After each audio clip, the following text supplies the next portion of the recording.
When my parents split, Mom took my brother, Dad took my sister, I was left an orphanage. 27 years later, I built a company with 217 employees. They called me Nonstop. I invited them to see it. The day my parents divided our family like furniture, I was 7 years old. My mother took my brother Marcus, my father took my sister Diane, and I was left at the gates of Hargrove Children's Home with a backpack that had a broken zipper, a sandwich in a plastic bag, and a note I was told was from my parents but was never allowed to open. I asked the woman who drove me there where my mom was. She said she'd be back soon. She was not back soon. She was not back at all. I stood at those gates for a long time. Long enough that the sandwich got warm in my hand.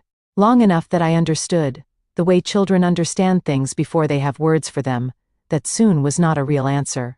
It was just a softer way of saying, never. I was 7 years old, and I already knew how to recognize a lie, dressed up as kindness. That was the first thing losing my family taught me. It was not the last. My name is Caleb Winters. I'm 34 years old. I run a company with 217 employees, offices in 4 cities, and a valuation that would have made the 7-year-old version of me laugh until he couldn't breathe.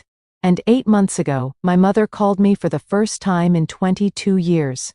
Then my father called, then my brother Marcus, then my sister Diane. 4 calls. 4 people who had left me at a gate with a broken zipper and a warm sandwich. Calling me, one after another, within the same week. I let every single one go to voicemail. Then I called them back. And I invited them all to come see what I had built. What happened when they walked through those doors? I want to tell you. I want to tell you their faces. I want to tell you what was in that note I had carried for 27 years and never opened. But to understand what that moment meant, you have to understand where I started. You have to go back to the gate. My parents' marriage had been failing for years before it finally collapsed. I know this now. I piece it together from memories the way you piece together something broken. Not all the fragments fit, some are missing entirely, but enough remains to see the shape of what it was. My father, Robert Winters, was a construction manager. Tall, quiet. The kind of man who showed love by fixing things. A leaky faucet, a squeaking door, a bicycle chain that had come loose. He would appear in the doorway of a room when something was wrong and stand there, wanting to help, not knowing how. He was not a man built for the kind of repair our family needed. My mother, Patricia, was everything he wasn't. Loud and warm and expansive. The kind of woman who filled every room with noise and color and the smell of whatever she was cooking. She sang while she did dishes. She laughed at her own jokes before she finished telling them. When she was happy, she was the best thing in any room she walked into. By the time I was 6, she was not happy very often. Diane was 8. I was the youngest by 14 months. Old enough to sense everything happening in that house. Too young to understand almost any of it. I knew the silences. I knew the particular way my parents stopped talking when one of us walked into a room. I knew the sound of a disagreement being swallowed before it could become a fight. I knew all of it in my body before I knew it in my mind.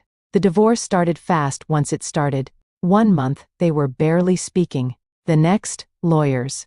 The month after, my father moved into an apartment on the other side of the city, and our house got very quiet in a way that was different from before. Not the silence of something being held back, but the silence of something already gone. I didn't know my mother was making lists. I should have paid more attention. The conversation happened on a Saturday morning in November. I remember it was Saturday because cartoons were on in the other room, and I was irritated at being pulled away from them.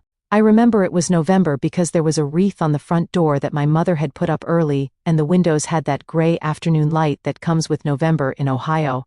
My parents sat across from me at the kitchen table, together for the first time in months, which should have felt good, which felt instead like standing near something about to snap. My mother spoke first. She said things were going to be different now, that she and my father loved all 3 of us, that sometimes adults had to make hard choices. I nodded. 7 years old, nodding at hard choices. Then she said Marcus was going to live with her. I nodded again. Marcus and my mother had always been close. She called him her right hand, which I had never fully understood but accepted the way children accept the things they don't understand. Then my father said Diane was going to live with him. I looked at Diane across the table. She was looking at her hands. I waited for my name. It didn't come. The silence stretched out and I sat in the middle of it, 7 years old, waiting. And the cartoons played in the other room, and nobody said my name. What about me? I finally said.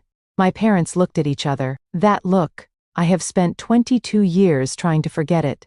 The way it passed between them, quick, loaded, guilty.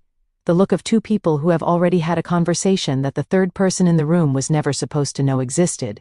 My mother said, "You're going to stay somewhere safe for a while. Just until things settle." I asked where. She said, "A place with lots of other kids. You'll like it." I looked at my father. He was looking at the table. I understood then, in the way children understand things before they have the language for them, that there were no other words coming. That this was the whole sentence. That the rest of it, the explanation, the reason, the part that would make it make sense, that part wasn't coming. 3 days later, a woman I had never met drove me to Hargrove Children's Home and left me at the gate. Broken backpack, warm sandwich, a sealed envelope with my name on the front, and a strip of tape across the flap. She told me it was from my parents. She told me to open it when I was ready. I was not ready for 27 years. Hargrove Children's Home was a large Victorian building on the edge of a small city in Ohio. From the outside, it looked like the kind of place that appeared in old stories. High windows, iron fence, the specific gray of stone that has absorbed decades of weather. Inside, it smelled like industrial cleaner and cafeteria food, and something underneath both that I could never name but recognized immediately as the smell of a place that processed children rather than raised them. 43 kids, when I arrived, ages ranging from infants to 17. The staff were not unkind. I want to be clear about that. There is a version of this story where the institution is cruel and the adults are villains and the child suffers at their hands, and that is not my story. My story is quieter and in some ways harder because of it. My story is about absence rather than cruelty, about what happens when nothing is particularly wrong except that the people who should be there simply are not. Mrs. Okafor ran the younger children's wing. She was a large, deliberate woman who spoke slowly and meant everything she said and never promised anything she couldn't deliver. She showed me which bunk was mine, which hooks in the bathroom were for my towel, where to sit in the cafeteria on the first day so I wouldn't feel lost. She did not tell me my parents were coming back. I respected her for that more than I can say. The other kids sorted themselves the way kids always do, by age, by temperament, by how long they'd been there and what that had cost them. The long-timers had a specific quality, a flatness in the eyes that wasn't sadness exactly, more like the expression of someone who has stopped expecting something and made peace with the stopping. I recognized it because I was growing it myself. I waited for my parents to come. For the first 6 months, I wrote letters every single week. To my mother, to my father, to Marcus, to Diane. Mrs. Okafor helped me address the envelopes without ever once suggesting I stop. She just helped with the stamps and put them in the outgoing mail and never said a word about it. Some came back unopened. Most didn't come back at all, which was somehow worse. By 9 I had stopped waiting, not dramatically, not on a specific day, more like a door that closed so gradually I didn't notice it was shut until I turned around and couldn't find the handle. I stopped waiting and I started watching. Hargrove had a small library, 3 bookshelves in a room off the main hallway, organized by no system I could identify. Donated books. Picture books beside encyclopedias, beside paperback thrillers, beside, inexplicably, a nearly complete collection of business biographies that I think had come from some estate donation that nobody knew what to do with. I found them at 10, pulled them off the shelves at random. Read every one within a year. Carnegie, Rockefeller. Stories of companies started in garages, in borrowed spaces, in the back rooms of other businesses. The biographies were old, some so old the companies they described no longer existed, but the pattern inside them was the same across all of them, and I could see it clearly by the time I was 11. The people who built things started with nothing, and treated nothing like a foundation, not a ceiling. I wrote that in the back of a notebook Mrs. Okafor gave me for my 11th birthday. I still have that notebook.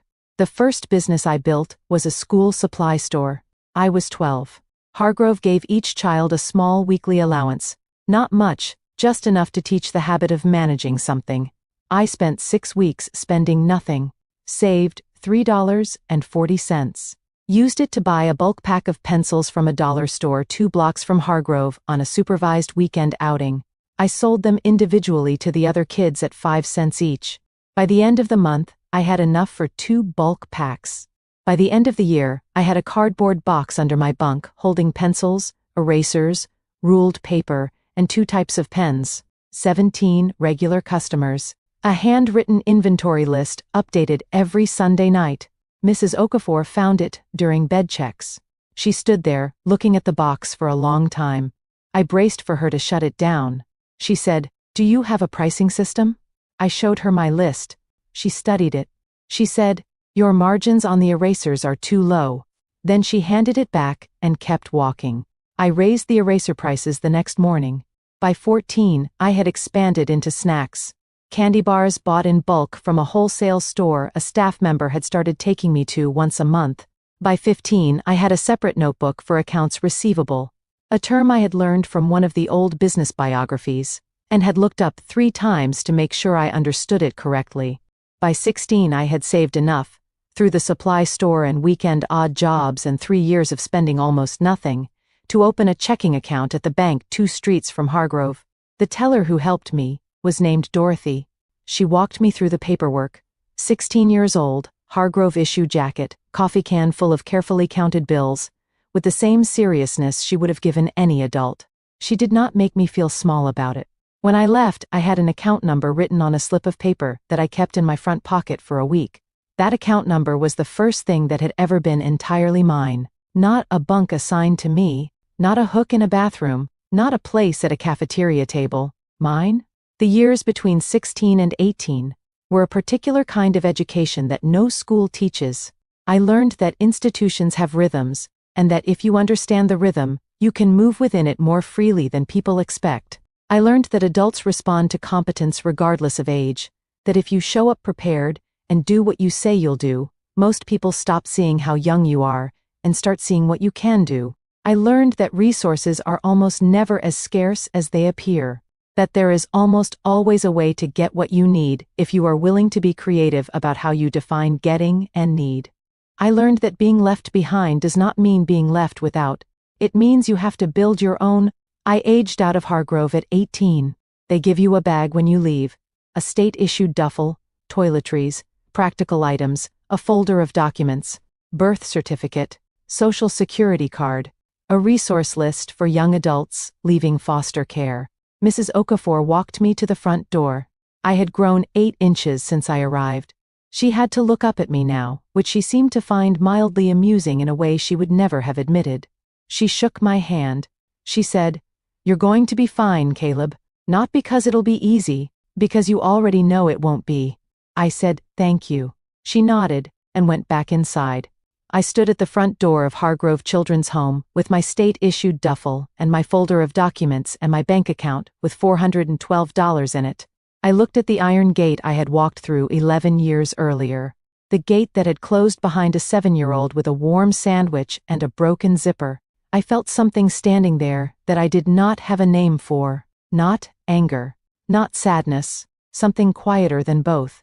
Something that sat in the chest like ballast, heavy, stabilizing, necessary. Okay, I thought, now we start. The first 2 years after Hargrove were the hardest years of my life. I want to say that plainly because there is a version of a story like this one, where the hero leaves the difficult place and immediately begins ascending, where the suffering ends at the gate and the triumph begins in the parking lot. And that version is a lie that does nobody any good. The truth is that I rented a room from a woman named Gloria, who took in former foster kids as an informal ministry. $7 a night, shared bathroom, kitchen access until 9 p.m., a curfew she enforced with the authority of someone who had seen what happened when she didn't. I got a job at a print shop within the first week. The pay was barely enough to cover rent and food if I was careful. I was careful. I enrolled in community college at night. Business administration. I took every class the catalog offered. Finance, operations, marketing, accounting, business law. I was not the best student in any room I sat in. I was the most consistent. I showed up to every class. I sat in the front third of every room. I took notes by hand because writing things down made them stay. I read every assignment twice, once for the information and once for the structure, the way the information was organized, which sometimes told you more than the information itself. The print shop was where I learned something that the business biographies hadn't fully taught me. The distance between a person with an idea and a person who executes an idea is almost entirely made of discomfort. The people who build things are not the people with the best ideas. They are the people who are most willing to be uncomfortable for the longest time. I filed that away. I started my first real business at 21. The brokerage was called Winters Print Solutions, which was not a creative name but was a clear one, and I have always believed that clarity is worth more than creativity in a business name. I ran it from a laptop on Gloria's kitchen table before 9 p.m. The concept was simple. Small businesses needed printed materials. Commercial printers had excess capacity and minimum order requirements that priced small businesses out. I connected the two and took a margin on the difference. My first client was a bakery 3 blocks from the print shop. They needed menus reprinted. The shop's minimum order was too high. I found a printer 2 cities over with leftover press time and brokered the deal. I made $42. I wrote it in my notebook that night, drew a circle around it, sat looking at it for a long time. Then I went looking for the next client. By 22, I had 8 regular clients and had made enough to move out of Gloria's and into a studio apartment with a bed and a desk and a window that faced a parking lot. By 2003, I had 18 clients and had hired my first contractor, a designer named Priya who worked remotely and was better at visual communication than anyone I had ever encountered. By 2004, I had quit the print shop entirely. I want to tell you that moment felt triumphant. It didn't. It felt terrifying. It felt like stepping off a ledge in the dark and not knowing how far down the ground was.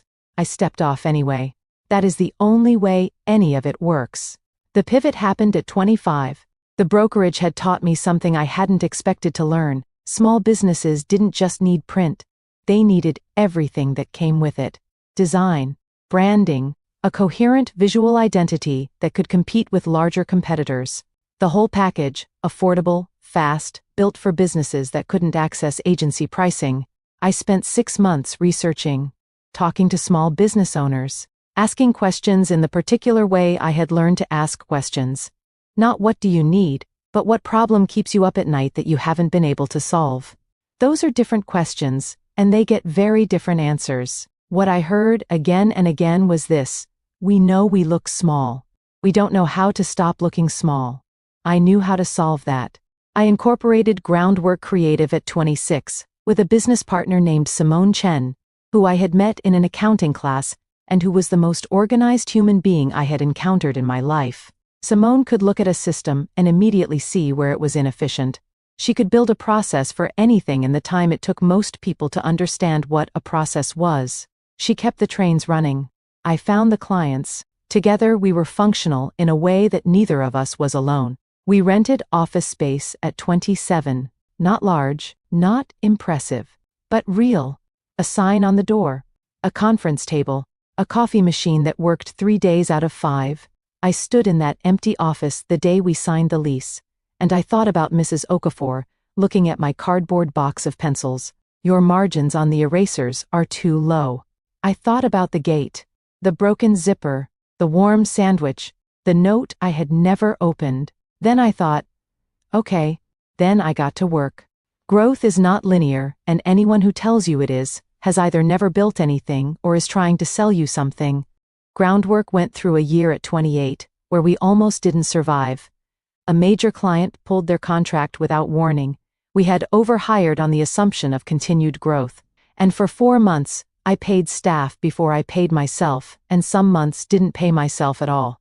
I ate rice and eggs and whatever was marked down at the grocery store near the office, and I did not tell Simone how close we were to the edge, because Simone had 2 kids and a mortgage, and knowing the edge was that close would not have helped either of us. We survived it, barely, and survival, I have learned, is its own form of education. You learn things in the barely surviving that you cannot learn any other way. You learn what the company actually is when everything optional has been stripped away. You learn which clients are real and which are fair weather.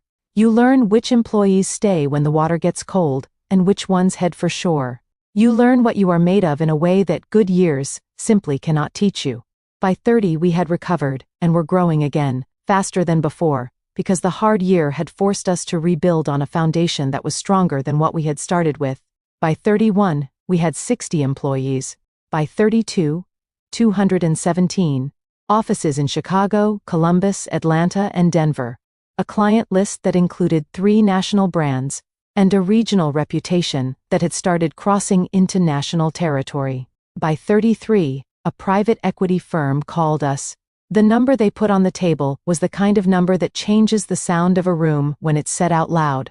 We didn't sell, but the offer was reported in an industry publication, then picked up by 2 others, then by a business news outlet that had a significant online following. And that article, in that outlet, on that particular Thursday in September, was how my mother found out her son was alive and had built something. She called on a Tuesday. I was in a strategy meeting when the notification came through. My assistant slipped me a handwritten note, the way she does when something can't wait. Call from a Patricia Winters. Says she's your mother. I read it twice, set it face down on the conference table, finished the meeting. Then I sat in my office with the door closed for 45 minutes, and I did not do anything at all, which is something I almost never do. I had thought about this call across so many years that thinking about it had become a kind of texture in the background of my life. Not a sharp thing anymore, not an open wound, just something present, like weather. I had imagined it at 9 in my bunk at Hargrove, running the conversation in my head the way kids do when they need a story to survive something. I had imagined it at 15, at 18 at the gate, at 22 in the studio apartment facing the parking lot. Somewhere around 25, I had mostly stopped imagining it. And now here it was. Not imagined, actual, a notification on my phone. A name delivered on a post-it note. She called again the next day.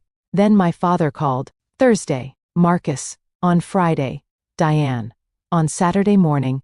4 calls. 1 week, 22 years of silence, and then suddenly all 4 of them, one after another, like a dam that had held for decades and then gone all at once. I listened to the voicemails alone, in order, in my office with the door closed and the city visible through the east window. My mother's voice was the same. That was the thing I was not prepared for. The same warmth, the same particular music of it, the same cadence I had heard in my head for 22 years when I tried to remember what she sounded like. And hearing it, the actual thing, not the memory of it, did something to me I didn't have a clean name for. Not softening, not breaking, something more complicated, like pressing on something that has healed but still remembers everything. She said she had seen the article. She said she was so proud. She said she had thought about me every single day. She said she wanted to explain. She said she was sorry. She said it twice, which told me she knew once wasn't enough, and was not sure twice was either. My father's message was shorter, measured. He said he'd read about the company, said he always knew I had it in me, which I noticed was a thing people say when they want credit for a belief they never acted on. He said he hoped I was well. He said he'd like to talk. He said nothing about the gate. Marcus talked too fast, filled the silence with words the way people do when they are not sure they deserve the call to be answered. He said he'd looked for me online for years, said he hadn't known how to reach out, said he was proud of me, said he missed me, which was strange because we had only known each other as children, and you cannot really miss someone you never had the chance to know. Diane cried on the voicemail. She didn't say much, just that she was sorry, just that she hoped I'd call back, just that she'd thought about me. I sat with all 4 messages for 3 days. Then I called them back, not individually, together. One conference call, all 4 at once. The silence, when I said I've got all 4 of you on the line, told me everything I needed to know about what they'd been expecting. I told them I'd heard their messages. I told them I was well. I told them that if they wanted to understand what I had built, they should come see it. In person, with their own eyes. I gave them a date. I gave them the address. I told them to be there at 10 in the morning. Then I said goodbye and ended the call. The 2 weeks between that call and their arrival were among the strangest of my life. Not because I was nervous. I want to be clear about that. I had stood in rooms with investors who controlled more capital than most countries, and I had not been nervous. I had sat across tables from clients who could have ended us with a signature, and I had not been nervous. Nervous was not what I felt. What I felt was something older than nervous. Something that lived below the professional surface in a place I had not visited in a long time. Something that 7-year-olds feel when they are waiting at gates, and grown men feel when the gates reappear in different forms. I did not change anything about the office. That matters. I did not redecorate or rearrange or make anything larger or more impressive than it already was. The impulse was there. I noticed it and named it and put it down. Because the point was not to impress them. The point was for them to see the truth of what existed. And the truth did not need staging. But I did do one thing. I found the note. The envelope had lived in the bottom of a box for the better part of 2 decades. Through 11 years at Hargrove, and 16 years after, through 7 apartments, 2 offices, 3 cities. I had moved it the way you move something you cannot throw away and cannot face. Carefully, without opening, placing it in whatever new box represented the bottom of whatever new life had begun. It was in a banker's box in my office closet, underneath old tax documents and the original Groundwork Creative Incorporation papers and a notebook from 1997 that I had kept because Mrs. Okafor had given it to me. I found it on a Wednesday night, alone in the office after everyone else had gone home, going through the box with the specific focused calm of someone doing something they have been not doing for 27 years. The envelope was yellowed at the edges. The tape across the flap had dried and cracked. My name on the front was in my mother's handwriting, the same looping letters from birthday cards I had received before everything stopped. For Caleb. Open when you're ready. I held it for a long time. Then I put it on my desk. Not to open, not yet. Just to stop carrying it in the box. They arrived on a Friday morning in April. I watched them on the lobby security camera feed from my office. I had told my assistant I wanted a few minutes before they were brought up. My mother came through the doors first. 63 years old. Still the same walk. Quick, purposeful, the walk of a woman who has always known where she is going. She had gone gray, which I had not imagined in any of my versions of this moment. She stopped just inside the doors and looked around the lobby. At the reception desk, at the Groundwork Creative logo on the wall, at the staff directory, near the elevator, at the space itself. And her face did something I could not fully read from the camera feed but recognized somewhere below my understanding. My father came in behind her. Taller than I had remembered. Or maybe I had just been so small the last time I saw him that my memory had scaled him down. He moved the way he always had, slowly, deliberately, with the careful tread of a man who measures where he puts his weight. He looked at the logo. He looked at the reception desk. He put his hand on the back of a chair near the entrance and held it there for a moment, steadying himself on something solid, and then let go. Marcus came in third, 37 years old. He looked like my father, in a way that hit me somewhere I was not prepared for. The same jaw, the same way of holding his shoulders. He was looking everywhere at once, absorbing the space, and I watched him reach the staff directory near the elevator and scan it and stop when he found my name. Caleb Winters. Founder and CEO. He stood there reading it for longer than it takes to read 5 words. Diane came last. She was crying before she cleared the doors. Not loudly, silently, the way people cry when they are trying not to, and failing. She had my mother's eyes, and something of my father's stillness, and she stood just inside the entrance with one hand over her mouth, and looked at the lobby and kept crying without making a sound. I gave them 5 minutes. Then I went down to meet them. The elevator opened, and there they were. 4 people, same blood, 22 years of silence between us, and a lobby full of morning light. My mother made a sound when she saw me, not a word, something below words. And she started toward me, and I held up one hand. Not harshly, just clearly, not yet, I said. Let me show you something first. And I took them through the office, all of it. Every floor, every department. I walked them through it the way I walked new clients through it, with the specific purpose of showing them not what it looked like, but how it worked. What happened here, and why? what these people were building and what it took to build it. I introduced them to Simone, who shook each hand with the same efficient warmth she brought to everything, and who looked at me afterward with an expression that asked nothing and offered everything. I showed them the creative floor, 40 people at long tables covered in screens and sketches, and the productive mess of people in the middle of making things. I showed them the operations center. I showed them the conference rooms named after cities. I showed them the client wall, a long gallery of logos representing every company that had trusted us to make them look like themselves better, and I showed them the hallway outside the main conference room where we had mounted, framed, two things that mattered: the first dollar the brokerage ever made, a single worn bill in a simple frame, the $42 from the bakery with the menus, broken into its first bill, because you have to start somewhere, and starting somewhere deserves to be remembered, and next to it, the glass trophy from the Regional Business Award, my name on it. Caleb Winters, Groundwork Creative, founder. My father stood in front of that frame for a long time. He didn't say anything. He didn't have to. I saved my office for last. It is not a large room. I have never cared about the size of rooms. What matters is what happens in them. A desk, 2 chairs across from it, a shelf with the trophy's twin, and a row of the business biographies from Hargrove that I had eventually tracked down and bought as an adult because I had wanted to own the books that had taught me the most important things I knew.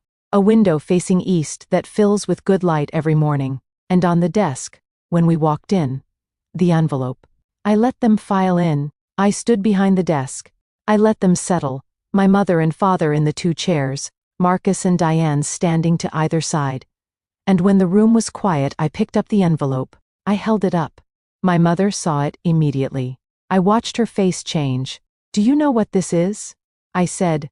She looked at it and pressed her lips together and nodded very slightly.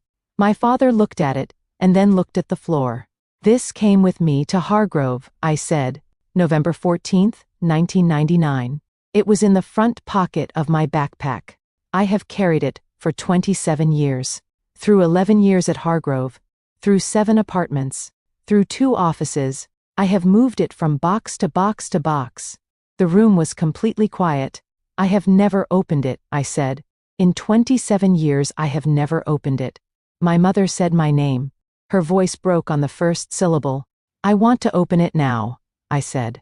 "In front of you, because whatever is in here belongs to all of us." Nobody spoke. I opened the envelope. The note was written on a piece of lined paper, folded 3 times, the way you fold something you've refolded several times looking for the right version of it. The handwriting was my mother's. The same looping letters, slightly less steady than I remembered. The letters of someone writing something that cost them something to write. I read it silently first. The room waited. Then I read it out loud. "Caleb, we don't know how to explain this in a way that will make sense to you now. Maybe it never will. We are not able to take care of all 3 of you the way you deserve. This is our failure, not yours. It has never been yours. You are 7 years old, and you are the bravest person we know, and we are sorry that we are asking you to be brave one more time. We love you. We will find a way back to you. We promise. Mom and Dad." I folded the note. I set it on the desk. I looked at my mother and my father and my brother and my sister, and I let the silence sit, and I did not fill it, and nobody else tried to, and that silence held everything that needed to be said for a moment before any of us found the words for it. Then I said, "You didn't find a way back." My mother said, "I know." My father said, "I know." I waited, I said, for a long time. I wrote letters every week for 6 months. I waited at Hargrove for 11 years, and then I stopped waiting, and I built this instead. I let that land. "I'm not telling you that to hurt you," I said. "I'm telling you because you asked to see what I built, and you need to understand what it was built from. It was built from that gate, from that backpack, from that note that said you'd find your way back, and from the 11 years of understanding that you hadn't." My father's jaw was tight. My mother was crying silently. Marcus was looking at the floor. Diane had stopped crying and was looking at me with the expression of someone trying to hear every word clearly. "That's not the whole story," I said. "The gate didn't make me. Mrs. Okafor made me. A box of pencils made me. A shelf of old business biographies made me. A woman named Dorothy, at a bank branch, made me. Gloria and her kitchen table made me. A partner named Simone made me. 217 people down the hall made me. The gate was just the beginning. But it was the beginning, and I needed you to see that. My mother put her face in her hands. My father cleared his throat. He said, "Caleb." Then he stopped. He tried again. "There isn't an explanation that makes it right. I've known that for 22 years. I'm not going to insult you by offering you one." I looked at him for a long moment. "That's the right thing to say," I said. He nodded. "Once. Can I ask you something?" Marcus said. His voice was careful, like he wasn't sure he had the right to speak. "Yes," I said. "Did you hate us?" The room got very still. I thought about it. Not performing the thinking, actually considering it, going back to the place where the honest answer lived. "I was angry for a long time," I said. "At 7, 8, 9, I was angry the way children are angry when they don't have the words for it, which means I was angry in my sleep and in my body, and in the way I couldn't concentrate sometimes, and in the way I picked fights with kids who hadn't done anything to me. At 10, 11, 12, it went quieter. Anger takes energy, and I needed my energy for other things.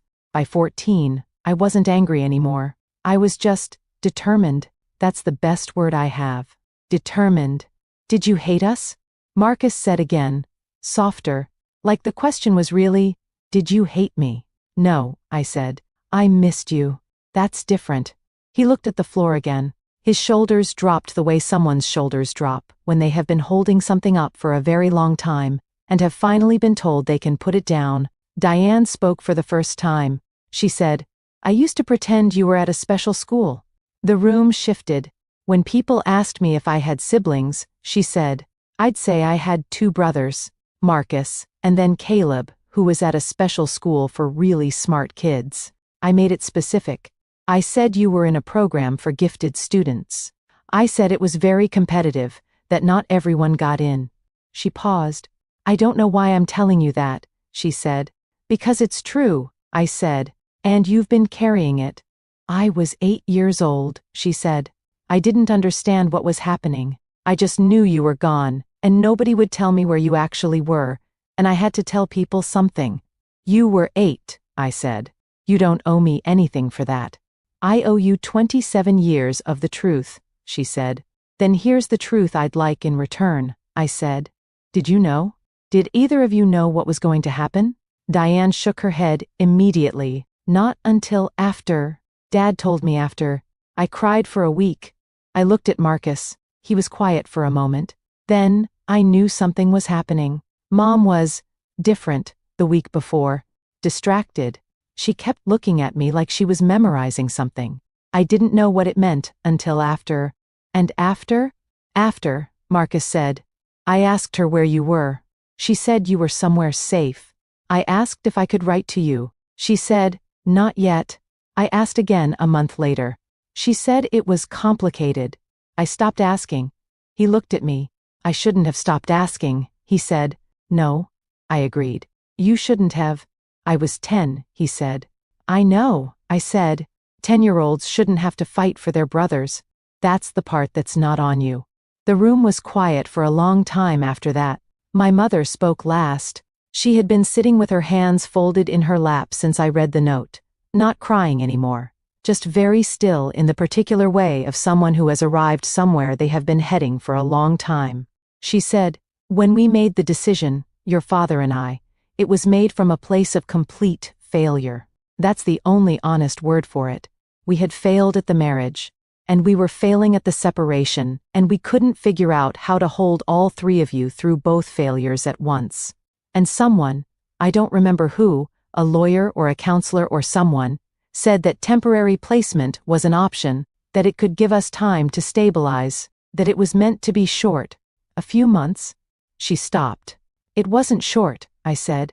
"No," she said. "It wasn't, because what happens, what I didn't understand then, and I have spent 22 years understanding, is that temporary becomes permanent the moment you let it, the moment you stop fighting to undo it. And I stopped fighting because fighting meant admitting what I had done, and I wasn't ready to admit it. And every month it was easier to not be ready than the month before, until 22 years had passed and my son was in a newspaper. The room was very quiet. "I am not asking you to forgive me," she said. "I don't think I have the right to ask that. I'm just telling you the truth of it because you deserve the truth. You deserved it 22 years ago, and I owe you at least that now." I looked at her for a long time. Then I said, "I believe you." She looked up. "I believe that it started as something you told yourself was temporary," I said. "I believe that every year made it harder. I believe that you thought about me. I believe all of it." "But," she said. "No but," I said. "All of that is true, and the gate is also true. Both things exist. I'm 34 years old and I have learned that true things don't have to cancel each other out.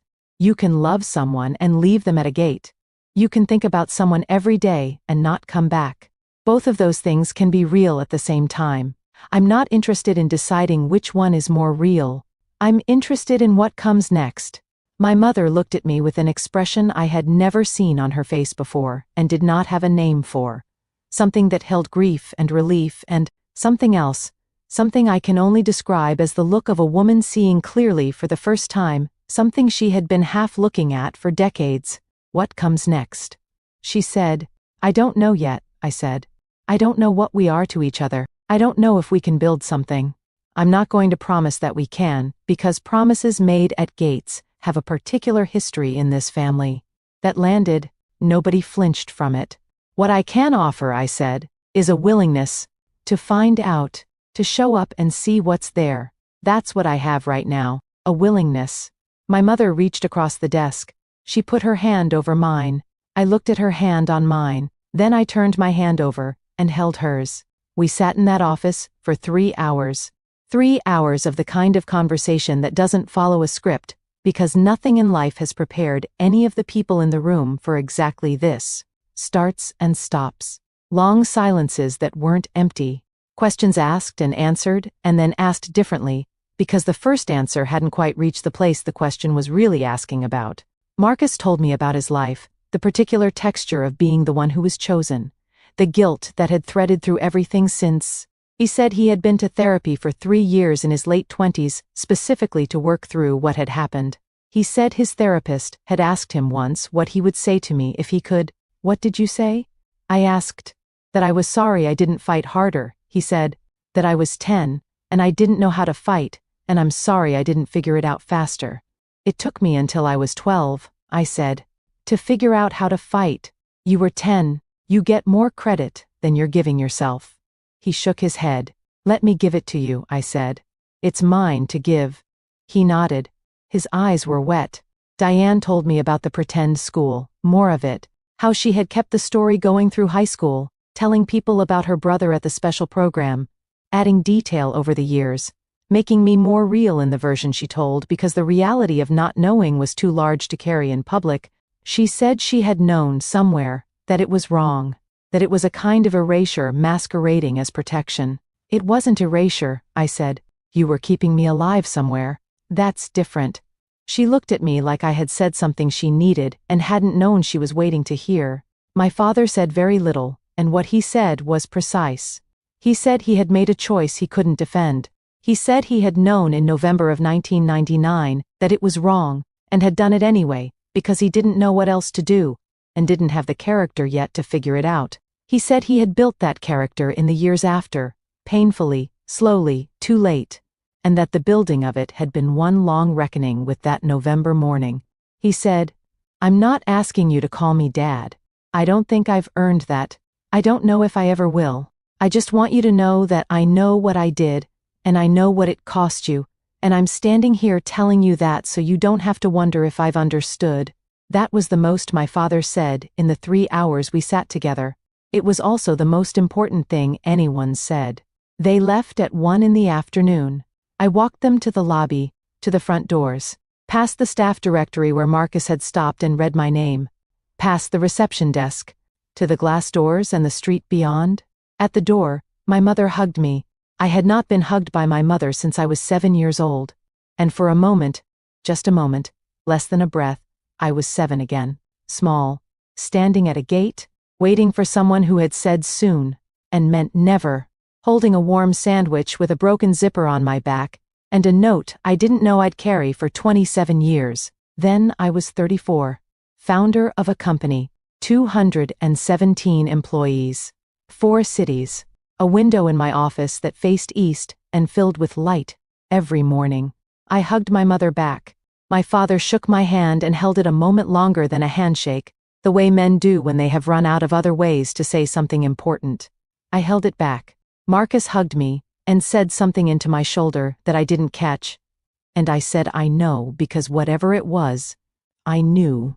Diane held on longer than the others. She said, "I'm so glad you're okay," and I said, "Me too," and I meant it all the way down. Then they left. I stood at the glass doors and watched them cross the parking lot. Watched them reach their cars. They had come in 2 separate cars, my parents together, Marcus and Diane together, which told me everything about the arrangements that had been made. Watched the cars pull out, watched them drive away, and I stood there until they were gone. I went back upstairs. I sat at my desk. I picked up the note. "You are 7 years old, and you are the bravest person we know." I read it one more time.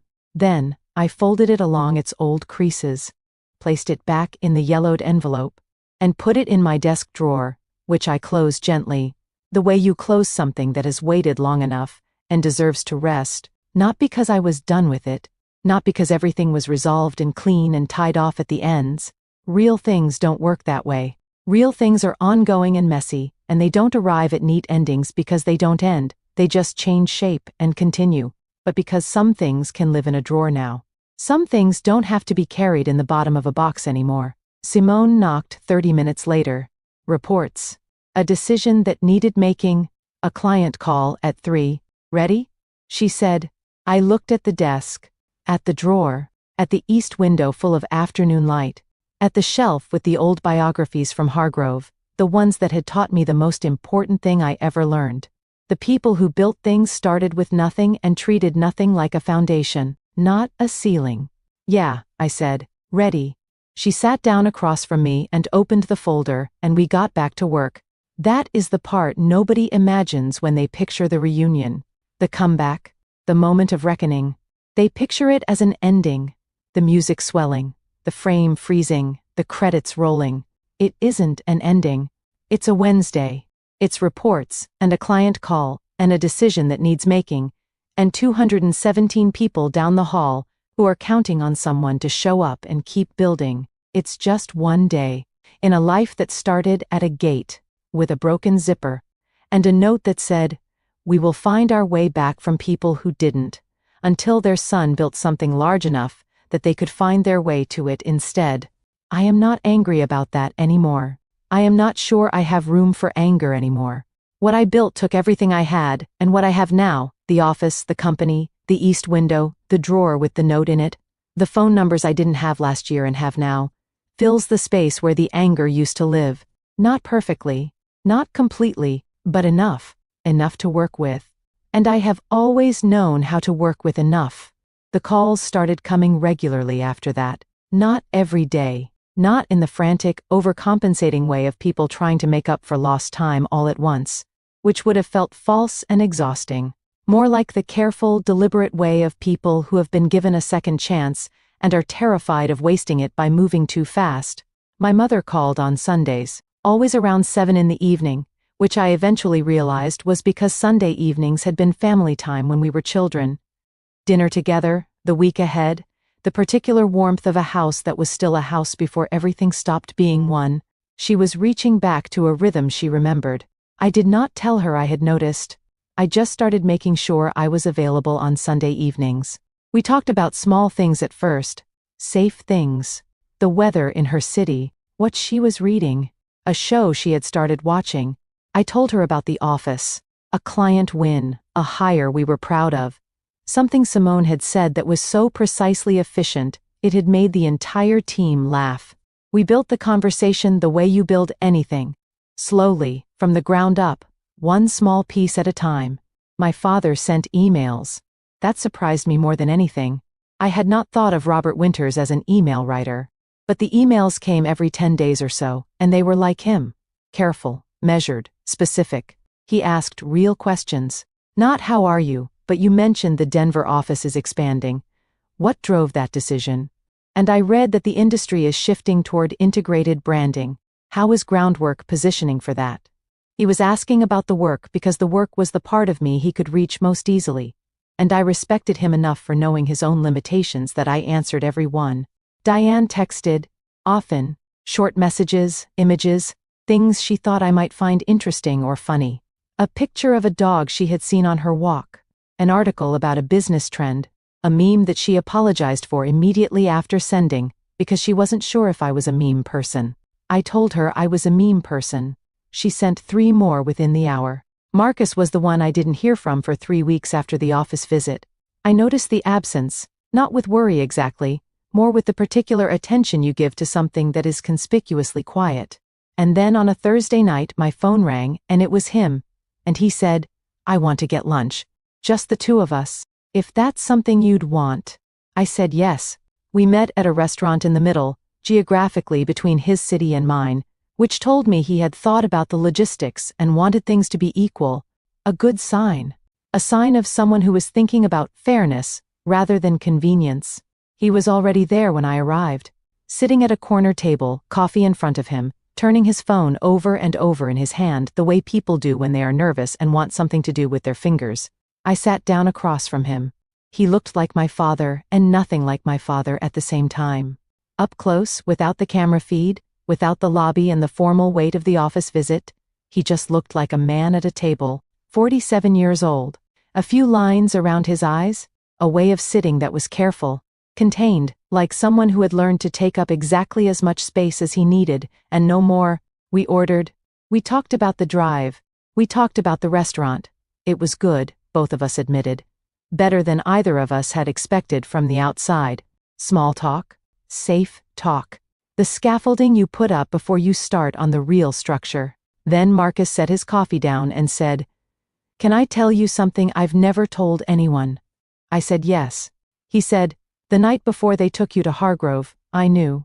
The restaurant kept moving around us. Plates. Voices. Someone laughing 2 tables over. Mom told me that night, he said. She came into my room after you were asleep, and she told me.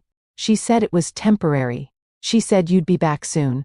She said I couldn't tell you because it would upset you. He looked at his hands. I didn't sleep that night, he said. I lay in my bed, and I listened to the house, and I knew what was happening, and I didn't do anything. I was 10 years old, and I didn't know what to do, and in the morning I watched you eat breakfast, and I didn't say a word. The restaurant noise felt very far away. You were 10, I said. I keep saying that, he said, like it's an answer. But I was 10, and I knew, and I watched you eat breakfast, and I said nothing. And then a woman I'd never seen before came to the door, and I watched you pick up your backpack, and I still said nothing. What would you have said? I asked. He looked up. I don't know, he said. That's what kills me. I don't know what I would have said, but I know I should have said something. Even if it was just, I know. Even if it was just, I'm sorry. Even if it was just your name. I sat with that for a moment. Marcus, I said. He looked at me. I'm saying it now, I said. 27 years late. But I'm saying it. Something in his face broke open and then closed again, quickly, the way men close things quickly in public. But I saw it. I saw what was underneath. And I understood that he had been carrying that Thursday night breakfast for 27 years, the way I had been carrying the gate. And that the weight of watching without speaking had bent him in ways that were different from my bending but no less real. We sat in that restaurant for 3 hours. We talked about his life and mine. The parallel tracks we had been on without knowing it.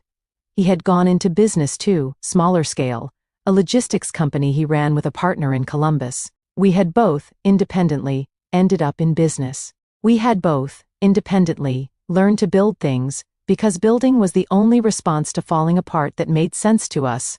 We talked about our parents, not bitterly, not in the way of grievance, but in the way of 2 adults trying to understand the people who had made them and unmade them in the same motion. We talked about the future, carefully, without promises that couldn't be kept. When we left, he hugged me on the sidewalk outside the restaurant. Not the formal brief hug of the office visit. A real one. The kind that lasts long enough to mean something. Same time next month? He said. Yeah, I said. Same time next month. We have not missed a month since. The Hargrove visit was Diane's idea. She brought it up on a Sunday call, not my mother's call, a separate one, which we had started having on Wednesday evenings. She said she had been thinking about the places that had made me, about the fact that she had spent 27 years imagining a fictional school and knew nothing about the real place. She said, "Would you ever go back? Would you take me?" I had thought about going back. In the abstract, the way you think about things you're not sure you're ready for. I had driven past the neighborhood once, 3 years ago, on a business trip to Columbus, had turned down a street that I knew would bring me close, and then turned down another, and then stopped and sat in my car 2 blocks away looking at a street sign for a long time before driving away. I wasn't ready then. Yes, I told Diane. I'll take you. We drove up on a Saturday in October. Diane and I, just the 2 of us, in my car with coffee and the radio and the particular silence of 2 people who are comfortable enough not to fill every moment with sound. The building looked smaller than I remembered. That always happens, I'm told. The places that were enormous in childhood reveal their actual dimensions when you return as an adult. But the iron fence was the same, the high windows were the same, the gray stone was the same particular gray I had spent 11 years looking at, and had never quite been able to describe to anyone.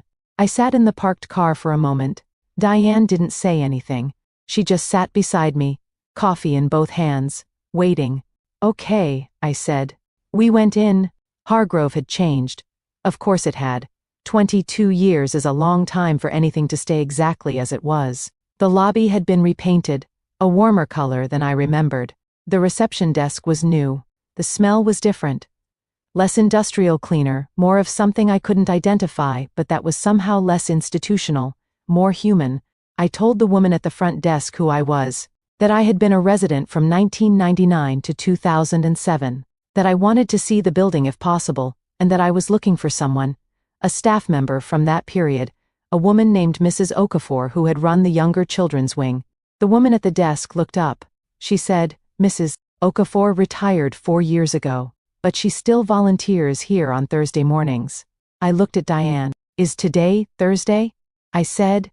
"It's Saturday," she said. I turned back to the desk. I asked if they had contact information for Mrs. Okafor, if they thought she would be willing to meet with a former resident. The woman at the desk smiled. She said, "Mrs. Okafor talks about the kids she worked with all the time. I think she'd like that very much." She called me 2 days later. Her voice was the same. Slower, perhaps. She was in her late 70s now. But the same deliberate quality, the same sense of a woman who measured her words because she meant all of them. She said, "Caleb Winters, I wondered if I'd ever hear from you." I said, "I should have called sooner." She said, "You called when you were ready.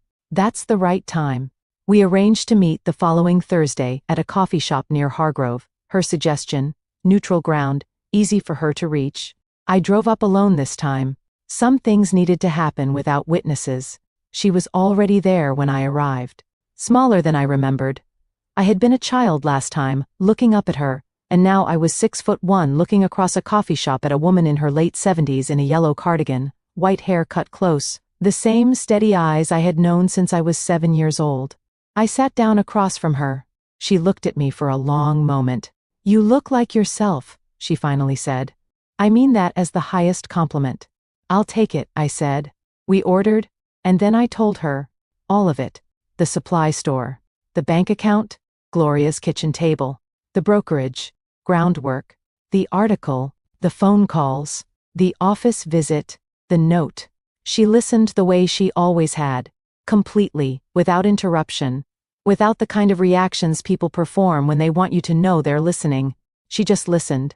And when I finished, she sat with it for a moment, and then she said, "Tell me about the note." I told her what it said. She nodded slowly. "I knew about the note," she said. "The woman who brought you to us told me there was an envelope. That it was from your parents. That you weren't to open it until you were ready. Did you know what was in it?" "No," she said. "But I knew you weren't ready for a long time, and I respected that." Why didn't you push me? Because some things, she said, cannot be pushed. Some things have to be carried until the carrying itself tells you it's time to put them down. Pushing would have been for my comfort, not yours. I sat with that. Mrs. Okafor, I said, I need to ask you something. Ask, she said. Did you know? When I was there, the letters I sent every week, the ones that mostly didn't come back, did you know they weren't reaching anyone? She looked at me for a long moment. I suspected, she said. After the first several months with no reply, I suspected, but I had no confirmation, and more importantly, the writing was helping you, not because it was reaching them, because it was reaching something in yourself. You were 7 years old working through something that would have flattened many adults. The writing was how you did it. Taking that away would have taken away your only tool. So you let me keep sending letters you thought were going nowhere. I let you keep sending letters that were going somewhere, she said. They were going to the person you were becoming. Every week, faithfully. I looked at this woman across a coffee shop table. This woman who had shown me where to put my backpack and which hooks were for my towel, and who had looked at a cardboard box of pencils and said your margins on the erasers are too low. This woman who had walked me to a door at 18 and told me I was going to be fine, not because it would be easy, but because I already knew it wouldn't be. You knew, I said, didn't you? That I was going to be okay. I knew you were going to be something, she said. I didn't know what, but I knew the particular kind of child you were, the kind who watches everything, who thinks before they speak, who treats difficulty like information rather than verdict. Those children become things. I didn't know what kind of thing. I'm very glad it's this kind. I reached into my jacket pocket. I put an envelope on the table between us. She looked at it. Hargrove has a capital campaign, I said, for a new library wing. I read about it on the website. She looked at the envelope without touching it. Caleb, she said. The library made me, I said. Those 3 bookshelves and those old business biographies made me. I want the next kid, the next 7-year-old who gets left at that gate. I want them to have more than 3 shelves. She looked at the envelope for a long time. Then she picked it up. She did not open it. She held it in both hands and looked at it with the expression of someone holding something that means more than its contents. Thank you, she said. No, I said. Thank you. She reached across the table and put her hand over mine. The same gesture my mother had made in my office, the same placement, different hands, different history, different weight. Your margins on the erasers, she said. I laughed. Really laughed. The kind that comes from somewhere genuine and unexpected, were too low, I finished. They were, she said. And she smiled. And in that smile was 11 years of Sunday evenings, and outgoing mail, and a cardboard box under a bunk, and a door walked to at 18. And all of it was there in the smile of a woman in a yellow cardigan in a coffee shop near a Victorian building with an iron fence. We sat there for 2 hours. When we left, she hugged me on the sidewalk and I held on, and neither of us said anything because there was nothing left to say that the holding didn't already say better. The conversation with my mother happened 6 months after the office visit. Not the Sunday calls. Those had become steady, comfortable. The kind of regular contact that rebuilds itself slowly into something that resembles a relationship. Something new, different from what we had before. Built on what actually was, rather than what should have been. Not the same as having a mother for 34 years. But something real. The conversation I am talking about happened on a Saturday in February when my mother drove to my city, alone, without my father, without Marcus or Diane, and met me for dinner at a restaurant I had chosen, somewhere quiet. Somewhere we could talk without effort. She looked better than she had in the office, less braced, less like a woman arriving at a reckoning, and more like a woman who had already reckoned, and was learning to live on the other side of it. We ate, we talked, and then, after the plates were cleared and the coffee was on the table, she said, "Can I tell you why?" I looked at her. "The real reason," she said, "not the explanation I've told myself for 22 years. The actual truth underneath it." "Yes," I said. She was quiet for a moment, arranging something. "When your father and I split," she said, "I was falling apart. Completely. In a way that I had never fallen apart before, and have never fallen apart since. I could barely function. I could barely get out of bed. I was 36 years old, and everything I thought my life was going to be had collapsed, and I was drowning. She held her coffee cup in both hands. Marcus needed me, she said.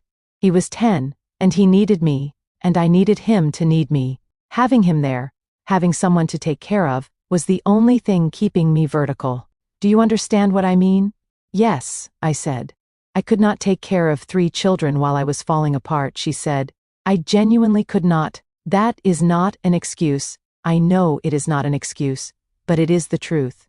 And when the option of temporary placement was offered, I took it, because I told myself that a few months of stability, for me, for Marcus, for our small broken unit of 2, would let me get back on my feet, and then I would come back for you. She looked at me. But the thing about falling apart, she said, is that putting yourself back together takes longer than you think, and every month that passed, coming back for you meant admitting what I had done. And admitting what I had done meant facing something I was not strong enough to face. So I didn't, and then another month passed, and then another, and then 11 years, I said. And then 11 years, she said. She set down the coffee cup. I want you to know that I understand there is no version of this that is okay, she said. I am not telling you this so you will understand and forgive me.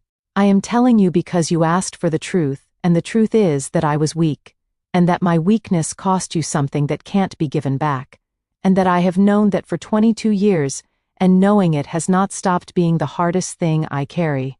I sat with all of it, with the woman across from me who was 63 years old, and still, after all this time, carrying November 14, 1999, like a stone she had agreed never to put down. I thought about the gate, the sandwich, the note.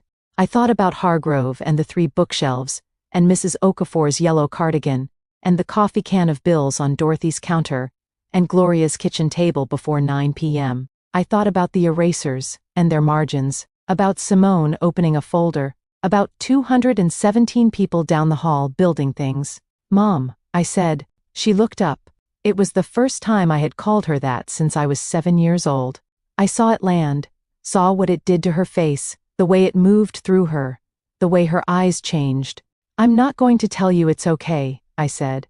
What happened is not okay. It will never be okay. Okay is not available here. She nodded. But here is what I know, I said. I know that you were 36, and drowning. I know that drowning people make decisions that dry people never would. I know that what feels like abandonment from the outside can feel like survival from the inside. I know this not because I am excusing you, I'm not, but because I have spent 34 years learning how people work, including myself, and I know that humans are capable of doing terrible things from broken places without being terrible people. My mother was crying. Quietly, not looking away. I also know, I said, that the gate made me. I know that sounds like something I'm supposed to say, like a silver lining people attached to hard things to make the hard things bearable, but I mean it as a fact. The gate made me, not because it should have happened, because it did happen, and I chose what to do with it. And what I chose to do with it is the company and the people and the window and the life I have. And I would not trade that life. Not for the version where none of it happened. Not for anything. She put her hand over her mouth. So here is what I'm offering you, I said. Not forgiveness. I don't think forgiveness is a door I can open or close for you. I think it's something that happens or doesn't on its own terms and timeline. What I'm offering is presence. A Sunday call. A dinner twice a year. A relationship that is not what it should have been because what it should have been is gone. But something real, something true, built from what actually is. Is that enough? She said. She meant, is it enough for you? It's what there is, I said. And I have always known how to work with what there is.